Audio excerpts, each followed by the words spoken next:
Hayal et. Bir odaya girdin. Kapı arkandan kapandı. Tüm dış dünya sustu. Artık orada ne bir rüzgarın fısıltısı var, ne ayak seslerinin yankısı, ne de zamanın akışını hissettiren o uzak uğultu. Geriye yalnızca bir şey kaldı. Sen ve bedenin. İlk başta fark etmiyorsun. Ama bir süre sonra duymaya başlıyorsun. Kalbinin attığını değil, çarpmasını. Sanki göğsünün içinde bir davul. Damarlarında dolaşan kan bir çağlayan gibi kulağında uğulduyor. Nefesin ciğerlerinde değil, kulak zarında esiyor. Kasların geriliyor, birer çatırdayan yay gibi. Göz kapakların bile sürtünerek ses çıkartıyor. Bu bedenin kendi orkestrası. Ve sen bu orkestrayı ilk kez bu kadar net duyuyorsun. Ama işte burada başlıyor sessizliğin tuzağı. Çünkü sessizlik huzur değildir. O, beynin alıştığı tüm işaretleri kaybettiği bir boşluktur. Bir sinyal kaybıdır. Ve beyin sinyal kaybettiğinde bunu tehlike olarak algılar. İşte o anda zihin bu boşluğu doldurmak için kendi sahnesini kurar. Hiç olmayan sesler, hiç söylenmemiş kelimeler, hiç yaşanmamış anılarla dolup taşar. Ve sen bu sesleri bastırmak yerine dinlemeye başlarsın. Çünkü artık sen dış dünyayı değil, kendi zihnini duymaktasındır. Ve en tehlikelisi, zihin bazen kendi ürettiği sessizlikte kendi içinde kaybolur. Orfield Laboratuvarı. Ama asıl efsane içindeki küçük, penceresiz bir bölmede yatıyor. Anekoik oda, yani yankısız oda. Ve bu oda resmi olarak dünyanın en sessiz yeri. Tam -9.4 desibel. Bu ne demek biliyor musun? Odanın içindeki sessizlik havada süzülen atomların titreşiminden bile daha derin. Yani burada sessizlik bile bir sese göre daha baskın. Burada konuşursun ama cümlen daha dudaklarından çıkmadan yok olur. Yürürsün ama adımının sesi sana hiç ulaşmaz. Nefes alırsın ama sanki kendi bedeninden bile koparsın. Çünkü bu oda yalnızca sesleri yok etmez. Gerçeklik duygunu da siler. Sesin yankılanması yoktur. Çarpan, yansıyan, geri dönen hiçbir titreşim. Sana ait olanı tanıyan hiçbir yankı yoktur. NASA astronotları uzay boşluğuna psikolojik hazırlık için burada test edilir. Ama onlara söylenen ilk şey şudur: İçeride fazla kalma. Çünkü bu oda sadece sessiz değildir. Bu oda aktiftir. Seni dinler, seni izler ve sonunda seni sana karşı çevirir. Burada sessizlik bir huzur değil, bir avcıdır ve kurbanı senin zihnindir. Beyin sadece bir düşünce makinesi değildir. O, veriyle beslenen bir organizmadır. Her ses, her titreşim, her dokunuş ona bir harita çizer. Ne kadar çok veri, o kadar çok gerçeklik. Ama bir anda her şey sustuğunda, işte o zaman beyin yönünü kaybeder. Çünkü sessizlik onun için sadece bir eksiklik değil, bir alarmdır. Bir kriz, bir tehdit. 2016 Amerika Ulusal Sağlık Enstitüsü. Denekler mutlak sessizliğe bırakıldı. İçeride ne bir saat sesi vardı, ne bir fısıltı, ne de yankı. Sadece sessizlik. Ve 5 dakika sonra beyin taramaları çığlık atmaya başladı. Prefrontal korteks ve amigdala. Duyguların, korkuların, tehlike sinyallerinin merkezi. Bir anda hiperaktif hale geldi. Yani beyin sessizliği bir tehdit gibi algıladı. Ve o tehdide karşı savaş başlattı. Ama savaşacak bir düşman yoktu. O zaman beyin ne yaptı biliyor musun? Kendi hayaletlerini yaratmaya başladı. İlk başta hafif bir uğultu. Sanki uzaktan gelen, tanıdık ama olmayan bir ses. Sonra bir fısıltı. Belki hiç söylenmemiş bir kelime. Ve ardından melodiler. Hiç var olmamış ama tanıdık gelen melodiler. Çünkü beynin en büyük korkusu karanlık değil, sessizliktir.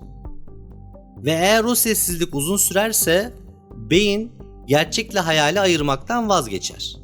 Çizgiler silinir, ve zihnin içinde sadece senin duyduğun bir dünya başlar. Ama o dünya sana ait değildir. O beynin hayatta kalmak için kurduğu en büyük yanılsamadır. Sessizlik sadece bir sesin yokluğu değildir. Zamanla duyuların hapishanesine dönüşür ve orada zihnin yavaş yavaş düşmeye başlar. Ama bu bir çöküş değildir, bir erimedir. Sessizliğin içinde kimse çığlığını duymaz. Çünkü önce o çığlık senin kafanın içinde yankılanır.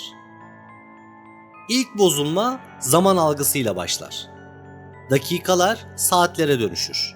Saatler bir sonsuzluk hissine. Saatin olmadığını bilirsin. Ama neden hala geçmediğini sorgularsın.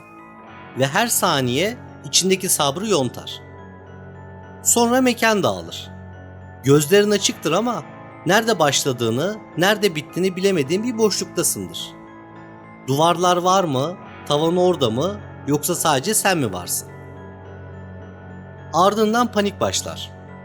Sebepsiz, görünmeyen bir tehdit gibi kalbin hızlanır. Nefesin daralır ama kaçacak bir yer yoktur. Çünkü tehdit dışarıda değil, içindedir. 2008 yılında denekler yalnızca 10 dakika boyunca mutlak sessizlikte bırakıldı. %35'i kapıların çaldığını sandı. Kimi birinin adını seslendiğini duydu. Kimileri duvarların onlara cevap verdiğine inandı. Peki bu delilik miydi? Hayır. Bu sadece beynin bir hayatta kalma refleksiydi. Çünkü beyin bir boşlukla karşılaştığında o boşluğu doldurmak zorundadır. Girdi yoksa hafızaya döner, korkulara döner, ses üretir.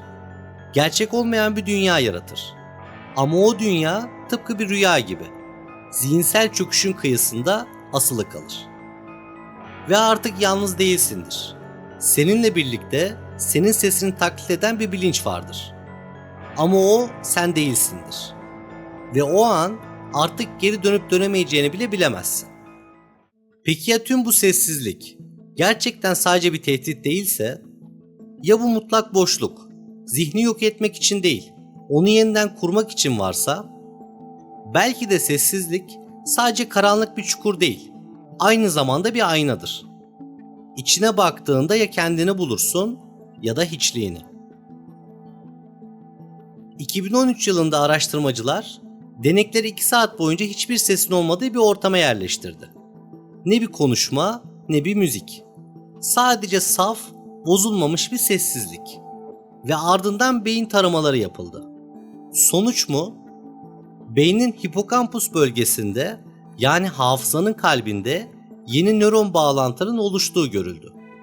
Sessizlik adeta bir yeniden başlatma tuşu gibiydi.